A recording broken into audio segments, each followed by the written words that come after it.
જી મિત્રો, આજે અમારા ભલા કાકાના બટાકાને આજે 37 દિવસ થઈ ગયા છે.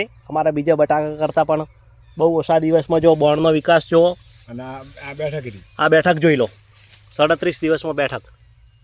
કઈ તારીખનું વાવેતર છે કાકા? ભાઈ 17 તારીખનું વાવેતર છે. 10માની 10મા ને 17 તારીખ. 17 તારીખ એટલે ઘણો કેટલા દાડા છે મતલબ 29 દાડા છે. હા, હજી તો 40 દિવસે નહીં છે. જો બેઠક બટાકા કેટલા મોટા મોટા બેસી જશે. બટાકા તો બેઠક હારી છે. હા, એટલે આટલા છે. ઓહો કોઈ બેઠા છે. બસ ઘણા નાખો. ચોથું એક છોડ ને 4 બટાકા તો દેખો છે. હા, 4 તો છે. વધારે અમે ખોતે શું નાખ્યું? હા,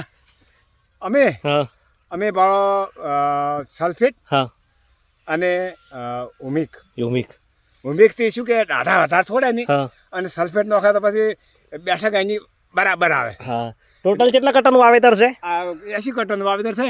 કેટલા કટ્ટા થાય? અમે ઓછામાં ઓછા 900 થી 1000 કટ્ટા થવા જોઈએ. 900. અને કાસા વેચો છો? કાસા વેચો. શું ભાવ આવશે? અમે 400 ને સુધી નહીં હાલ. હા 400 તો પૈસા. હા, એટલે 1000 થી 900 થી 1000 કટ્ટા નીકળવો જોઈએ. હા. અને આટલા છે ને એટલે એક 25 દાડે ભરે ને તો પાળાથી બહાર નીકળી જાય. ઓહો, એટલે સમજી લો 29 દિવસમાં આટલા છે. 60 થી 65 દિવસે કાચા ધોઈને વેચવાના છે બટાકા. અને ભરપૂર માત્રામાં છાણીઓ ખાતર જ નાખીએ છીએ અમે. 20 ટોન છાણિયું ખાતર નાખ્યું છે. 20 ટોન? અરે બાપા રે. એટલે બટાકું હવે તો બિયાણા ના નીકળે એવું નીકળે. હા, જો એનો 38 જીવનમાં છોડ જો. આ છે ને ડોકા બધા દાડા ડોકા છે. હા, ઓકે ચલો. પાછું છે લોકલ ઘરનું વાવેલ. તો જલસા છે. હા, એટલે આ પૈસા બસો આવે છે. હા.